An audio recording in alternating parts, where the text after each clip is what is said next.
오늘 본문 말씀은 요한복음 21장의 말씀입니다. 요한복음의 마지막 장이죠. 부활하신 예수님께서 제자들에게 나타난 사건을 기록하고 있습니다. 그런데 이 부활절을 절기를 지키고 있는 우리들의 삶 가운데 이 21장은 좀 독특하게 다가옵니다. 왜냐하면 지금 부활절 둘째 주일이거든요. 오늘 예수님께서 부활하신 후 예루살렘이 아닌 갈릴리로 오셔서 제자들을 만나셨습니다. 아마도 시기적으로 가장 비슷한 시기가 아닌가 싶습니다. 요한복음 전체적으로 1장부터 21장까지의 말씀이 기록되어져 있는데, 사도 요한이 이 요한복음을 기록했을 때 1장부터 20장에서 이 모든 구성을 완성시켰습니다. 말씀이 육신화되었던 1장의 말씀부터 예수님의 사역과 공생의 사건, 많은 기적과 이적, 그리고 예수님께서 나는 누구누구이다라고 말씀하셨던 말씀뿐만 아니라 가장 큰 사랑과 가장 큰 놀라운 기적인 십자가의 사랑, 고난과 다시금 죽음 이후에 부활의 사건을 20장으로 마무리를 짓고 있습니다. 그래서 앞장이 20장 마지막 부분인데요, 30절과 31절에는 본서의 기록 목적까지도 분명하게 기록함으로써 20장에서 이 요한복음이 끝나는 것처럼 기록되어져 있습니다.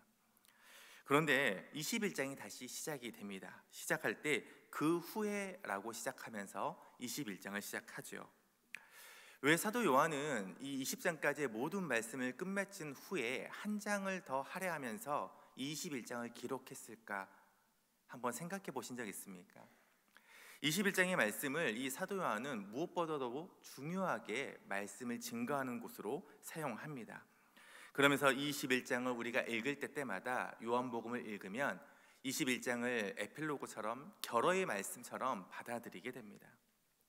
사도 요한은 21장의 이 말씀을 통하여 부활을 바라보는 우리들의 모습과 제자들의 사명의 결단의 모습을 촉구하고 있습니다.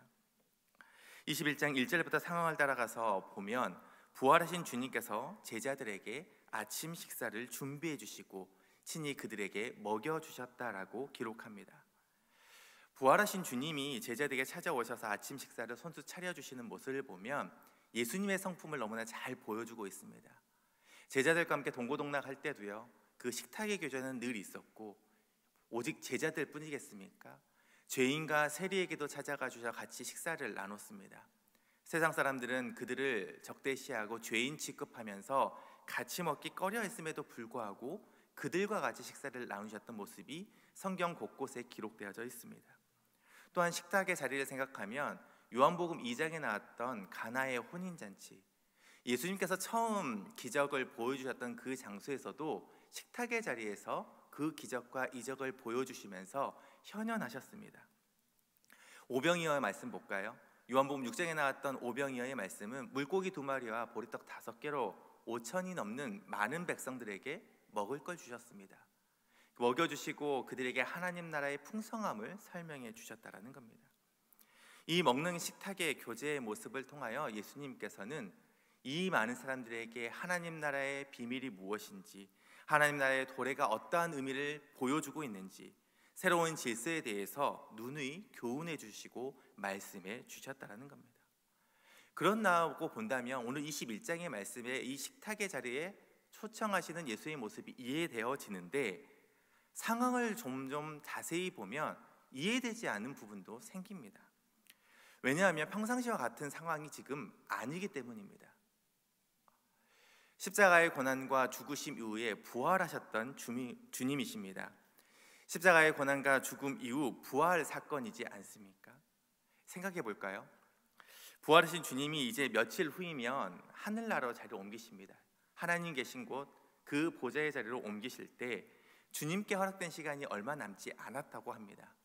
그렇다면 이 귀한 시간에 귀중한 사역을 감당하셔야 되지 않을까요? 주님께서 제자들에게 손수 아침을 차려주시고 와서 먹어라 라고 말씀하시고 물고기야 그 떡들을 떼어주시는 것도 귀하고 귀한 사역이지만 좀 더 거창한 사역을 하셔야 될 시기가 아닐까요? 라는 질문이 생깁니다. 십자가에 못 박으라고 외쳤던 수많은 사람들이 찾아가서 너희가 십자가에 못 박은 내가 다시 부활하였다라고 보여주셔야 되지 않을까요? 너희가 십자가에 못 박아 죽게 만들었지만 하나님께서는 나를 살리시고 부활하셔서 이제 너희에게 참된 메시아가 누구인지를, 하나님께서 살리시는 부활의 역사가 여기 있다는 것을 증거하시는 부활 사건을 선포하는 그러한 일을 하셔야 되지 않을까요? 또 사내들인 공회나 대제사장을 찾아가서 너희들이 그렇게 죽이고 싶어 했지만 로마의 군병들과 빌라도에게 찾아가서 십자가형을 통하여 내가 죽게 되었지만 하나님께서는 나를 살리셨다. 내 손과 발에 이 못자국을 보아라. 내 옆구리에 이 창자국을 보아라 라고 말씀하면서 부활의 그 증거를 보여주시고 이제는 그들을 무릎 꿇게 하며 죄악을 심판하는 심판의 주의 모습을 선포해 주셔야 되지 않을까요? 이런 모습이 사랑이 많으신 예수님의 모습과 상반된다고 한다면 반대로 한 영혼을 구원하시기 위하여 그 귀한 하늘 보좌에서 이 땅에 오셨고 잃은 양 한 마리를 찾기 위하여 그렇게 애타는 목자의 심령으로 우리를 바라보시며 이 땅에 오셔서 죄인을 구원하셨던 구원의 사역을 감당하신 예수님의 그 사랑을 생각한다면 이제는 하루하루 시간마다 수천 명, 수만 명을 모아서 자신의 부활을, 하나님의 역사를, 그리고 죽음의 권세를 이기고 죽음의 무덤에서 깨우쳐 일어난 부활 사건을 증거하는 대규모 전도 집회를 하고 희롱하고 비웃었던 자들에게 그들이 회개할 기회를 선포해야 되지 않을까요? 그런데 오늘 본문에 소개되는 예수님의 모습은 그러한 거창한 모습과는 너무나 사뭇 다릅니다. 제자 7명에게 찾아오셨다고 합니다. 그들에게 물고기 잡지 못했던 상황 가운데 풍족하게 잡을 수 있는 153마리의 물고기를 잡을 수 있는 기적을 보여주셨고 친히 손수 아침 식사를 준비해 주셔서 그들에게 먹이셨다는 겁니다. 무엇 때문에 주님이 그들과 식사를 하신 것이고 부활하신 주님이 마지막 사역을 이 식사의 자리로 마무리를 짓고 있을까요? 그것은 주님께서 친히 차려주신 이 식탁에 와서 먹어야만 부활의 증인으로 부활의 본뜻이 무엇인지를, 하나님 나라의 계획하심이 무엇인지를 올바르게 깨달을 수 있기 때문입니다. 본문 21장의 상황을 보면 1절 2절의 말씀에 장소가 기록되어져 있습니다. 갈릴리의 디베랴 바닷가입니다. 등장인물도 나오죠. 7명의 제자라고 기록하며 이름도 나오고 이름이 나오지 않기도 합니다. 또한 부활하신 예수님이 나타납니다. 2절의 말씀을 보면 시몬 베드로 그리고 디두모라 하는 도마가 나오고요. 갈릴리 가나 사람 나다네일이 기록되어져 있으며 세베대의 두 아들이 나옵니다. 즉 야고보와 요한이겠죠. 그리고 이름이 기록되어지 않는 다른 두 제자라고 말하는데 대부분 학자들은 아마도 빌립과 안드레였을 것이다 라고 추정합니다. 그 7명의 제자들이 나타났고요. 그 제자들과 함께 만나는 예수님이 오늘 21장에 기록됩니다. 14절의 말씀을 보면 부활하신 예수님께서 제자들을 세 번째로 만나셨다라고 기록합니다. 세 번째로 만났다고 한다고 하면 첫 번째와 두 번째 제자들을 만났던 것은 예루살렘일 것입니다. 부활하셨던 주님께서 예루살렘에서 그들을 만나 주셨습니다. 이제 그들은 부활하신 주님께서 갈릴리에 계시겠다라는 그 말씀을 듣고 그 말씀을 기억하고 그 말씀을 의지하여 부활하신 주님을 다시금 만나려고 갈릴리 디베라 바닷가로 왔습니다. 3절의 말씀처럼 베드로를 선두로 이 제자들은 이곳에 왔는데 이곳에 와서 그들이 한 일은 첫 번째로 물고기를 낚는 일이었습니다. 그들이 와서 왜 물고기를 낚았는지는 모르겠습니다. 부활하신 주님을 만나려고 왔는데 부활하신 주님을 만나려고 주님을 찾는 모습은 기록되어져 있지 않고 부활하신 주님을 만나러 왔던 그 자리에서 물고기를 낚기 시작합니다. 먹을 게 없어서 먹을 걸 준비하려고 할 수도 있었겠지요.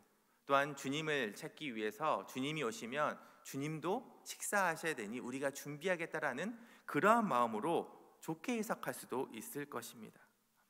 허나 이 물고기를 낚고 이어져 나오는 말씀을 보면 제자들은 부활하신 주님을 만나겠다라는 기대함이나 소망함이라든지 감격함이 전혀 나타나 있지 않습니다.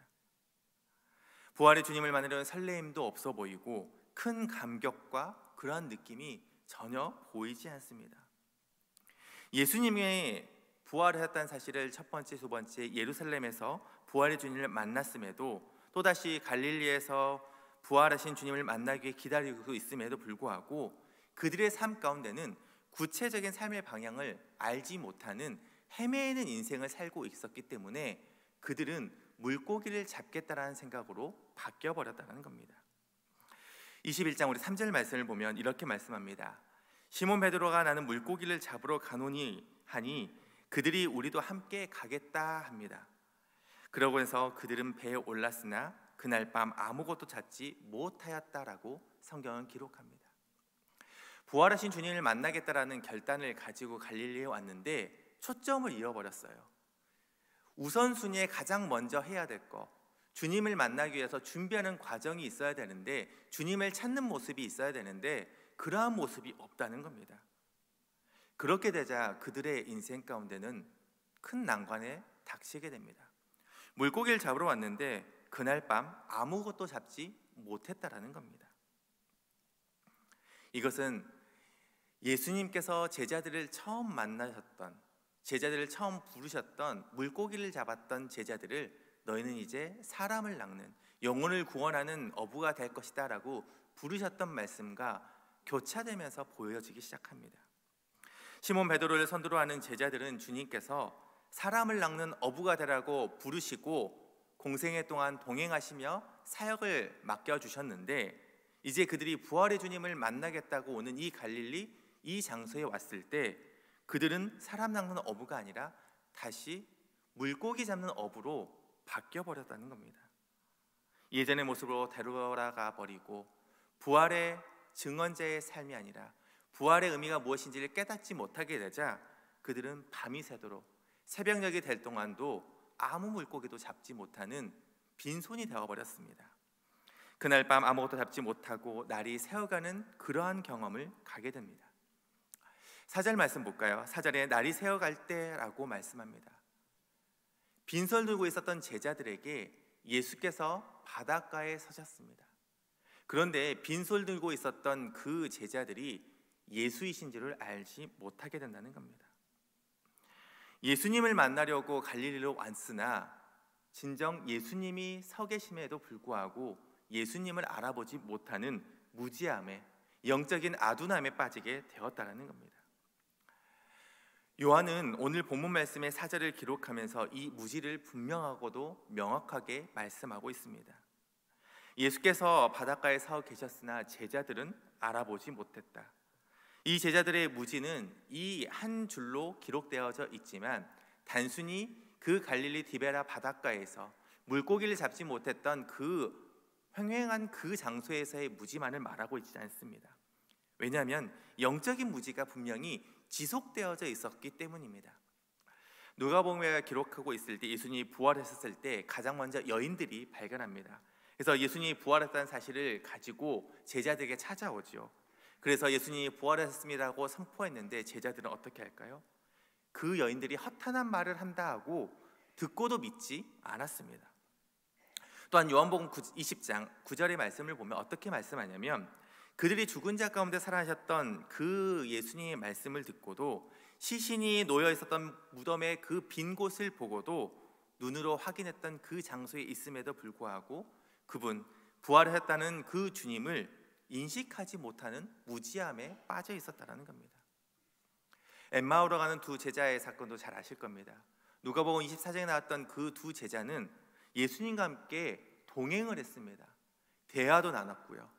그럼에도 불구하고 그들의 무지는 주님과 동행하는 시간이 있었음에도 불구하고 이분이 나의 참 스승이신 예수님이구나라는 것을 깨닫지 못했습니다. 이처럼 제자들은 예수님에 대한 무지가 지금 이 디베라 바닷가에서 끝나는 것이 아니라 계속적으로 이어졌던 영적인 무지가 지금까지도 있었다라는 겁니다. 그렇게 되자 그들은 그들의 노력이 헛수고가 되고 밤이 새고 날이 샐 정도로 노력했으나 아무 결실을 받을 수가 없고 얻을 수가 없게 되었다는 겁니다. 목적을 잃어버리고 초점을 잃어버리고 우선순위해야 될 것, 그것을 잃어버린 그 제자들에게는 아무것도 두 손으로 잡을 수가 없는 무지한 상태가 되어버린 겁니다. 우리는 어떻습니까?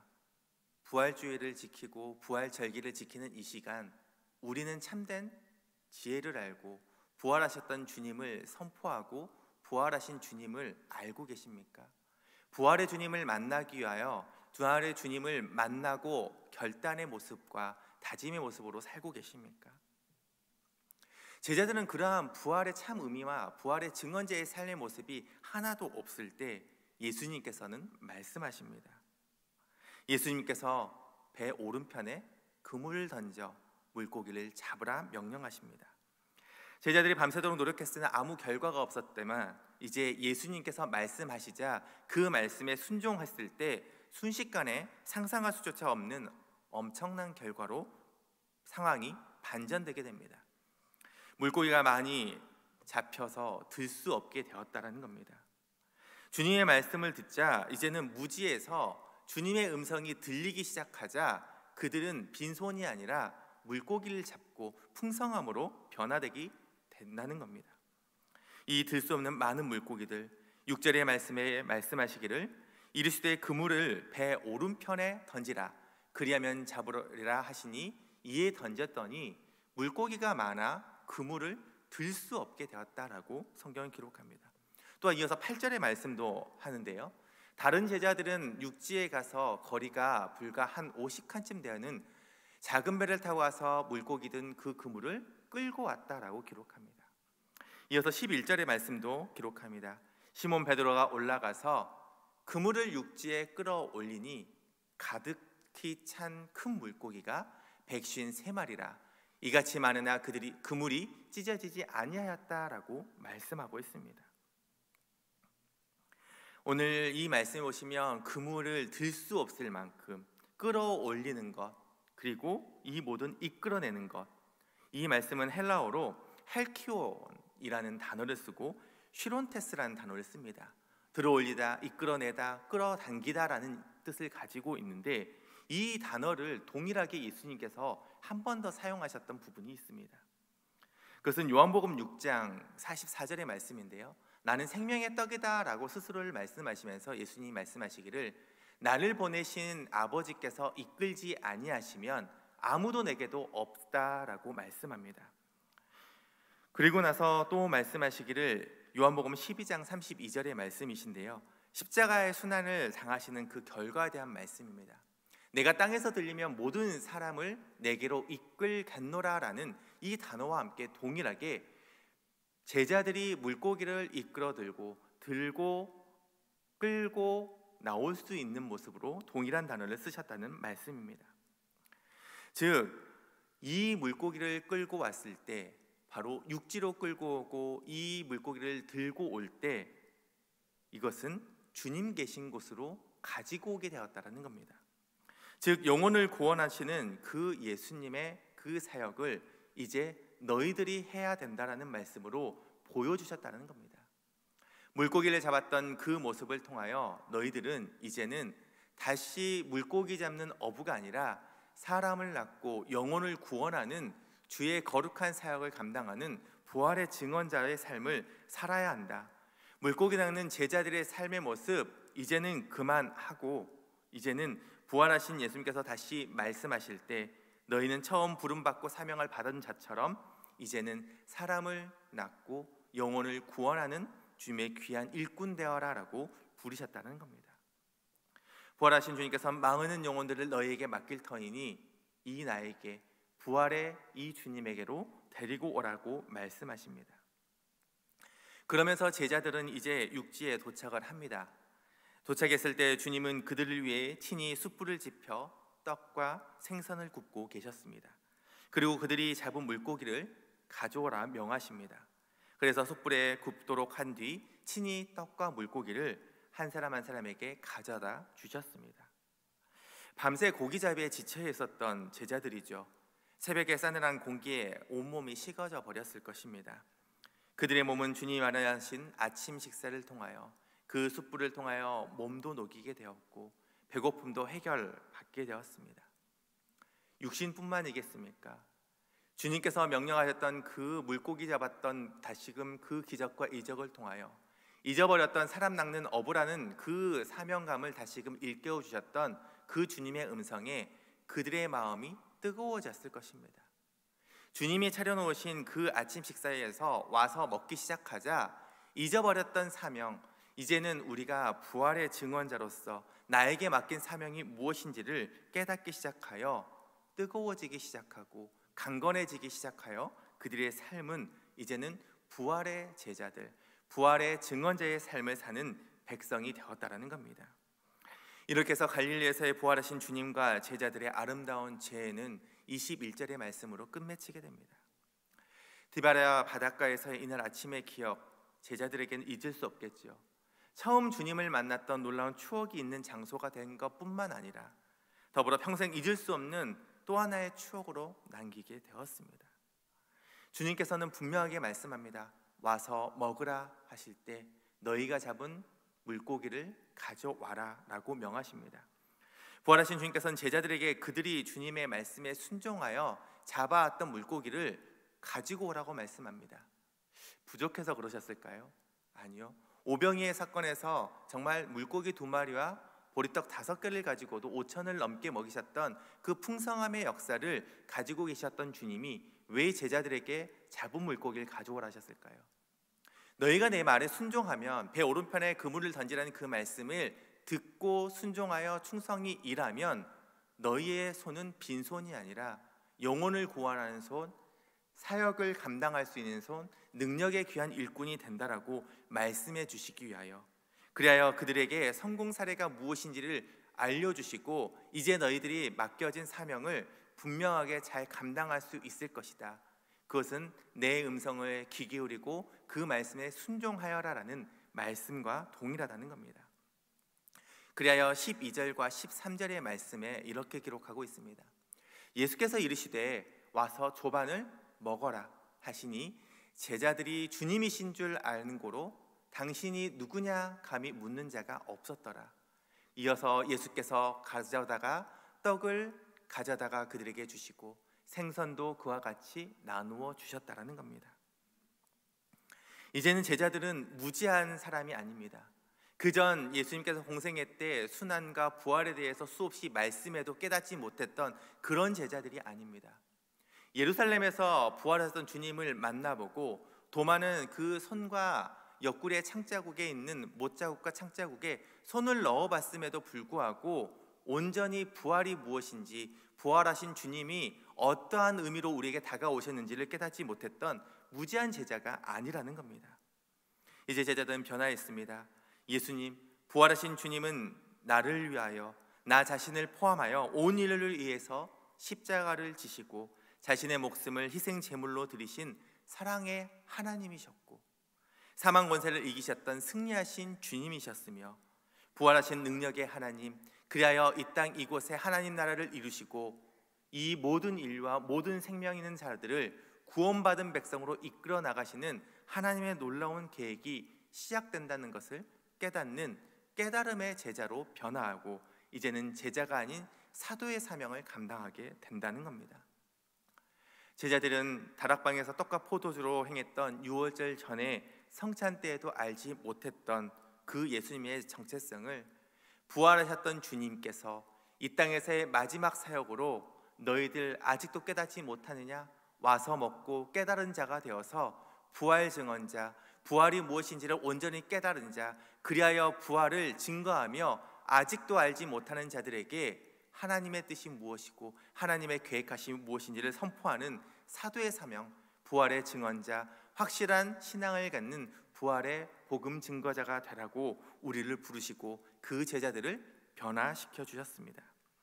그러기에 부활하신 주님은 부활 후 가장 중요한 사역을 지금 21장에서 하고 계셨던 겁니다. 이 땅에 남아 온 인류와 온 세계를 하나님 나라와 구원받은 백성으로 이끌어갈 부활의 확신에 찬 사람 한 사람 한 사람을 세우기 하여 친히 식사를 준비하여 주셨고 와라 부르셨으며 먹어라 말씀하셨으며 그들에게 육신의 강건함 뿐만 아니라 영적인 풍요로움과 이제는 성령 충만함으로 인도해 주셨다라는 겁니다. 지금 부활절기를 지낸 직후 우리는 어떤 삶의 결단이 있으시고 다십니까? 부활의 사람으로 부활을 경험한 사람으로 부활의 주님의 참된 증언자의 삶으로 결단하고 계십니까? 부활하신 주님을 보고도 부활의 주님의 친히 준비하신 이 식탁의 자리에 참여하러 왔음에도 불구하고 이 영양식을 온전히 먹지 못하고 부활의 증언자의 삶으로 결단하지 못하고 있지는 않은지 우리들의 삶을 생각해 봐야 할 것입니다.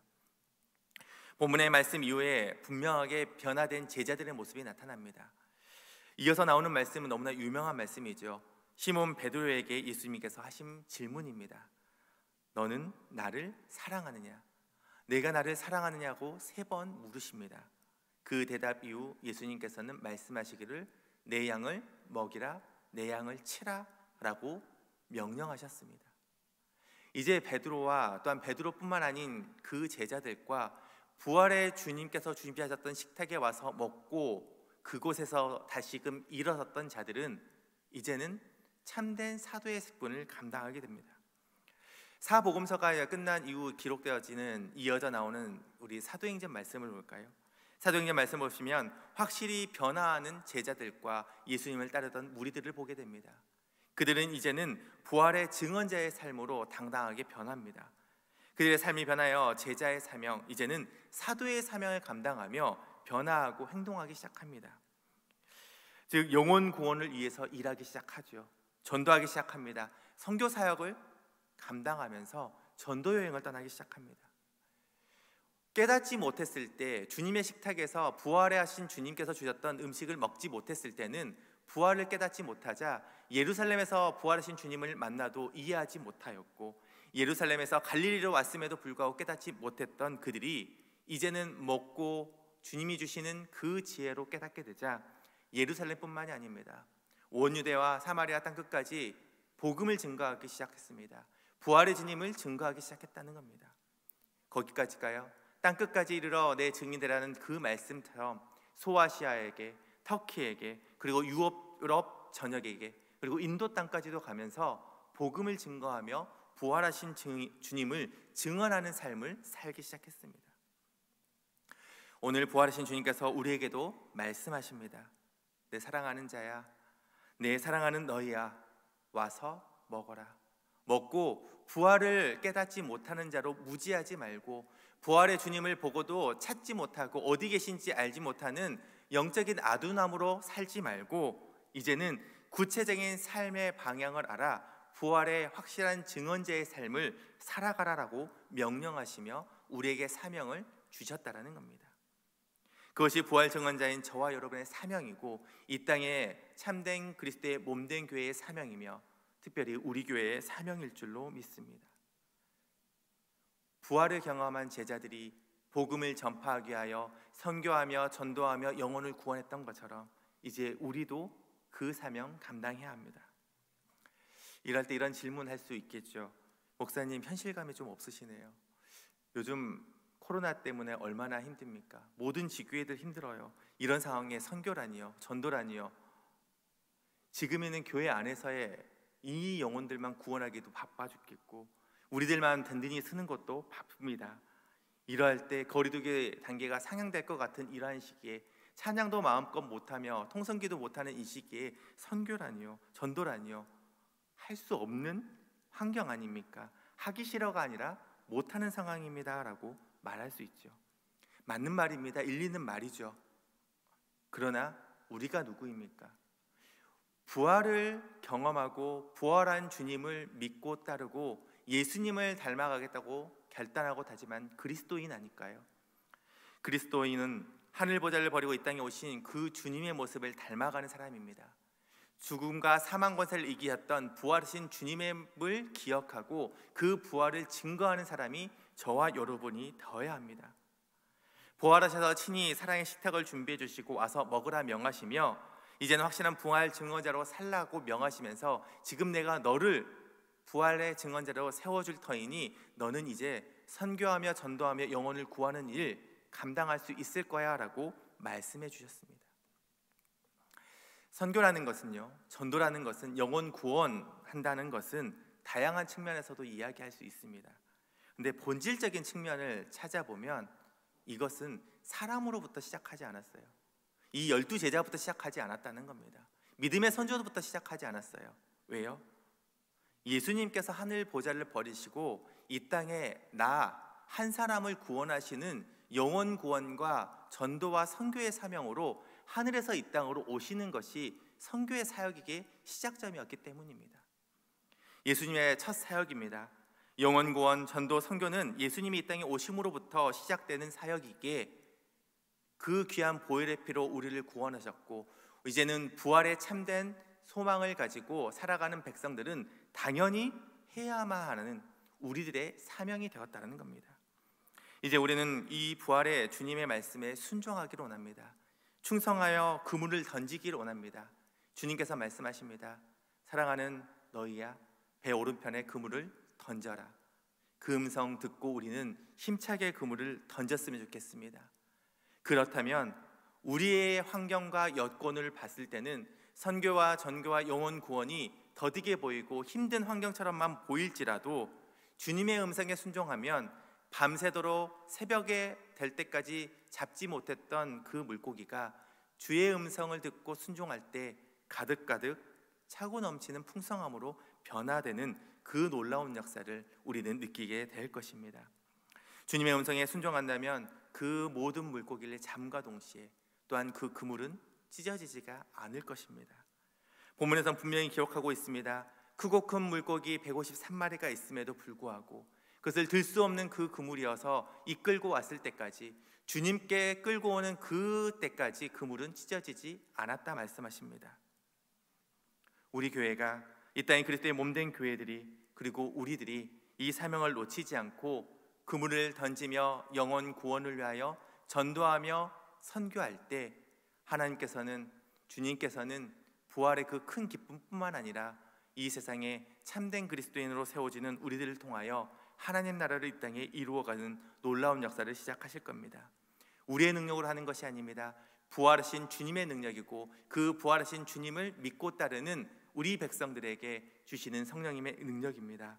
이 명령을 하시는 주님의 그 음성에 귀 기울이고 부활하신 주님의 음성에 충성하는 저와 여러분이 다 되시기를 간절히 소망합니다. 함께 기도드리시겠습니다.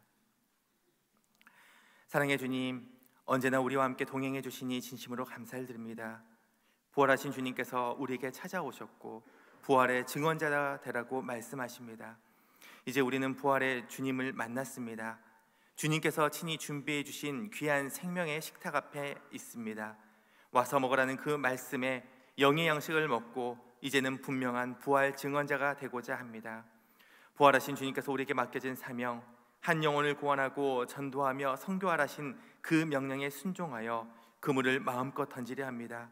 우리의 능력이 아닌 성령님의 도우심으로 하고자 하오니 우리를 이끌어 주시고 문 영혼이 주 앞으로 이끌림 당하는 놀라운 역사를 시작하여 주시옵소서. 환경과 여건을 바라보며 할 수 없다고만 할 수 있겠습니다. 허나 우리는 주의 음성을 가장 1순위로 듣고 그 말씀에 순종하고자 하오니 우리의 결단과 다짐을 기뻐 받아 주옵소서.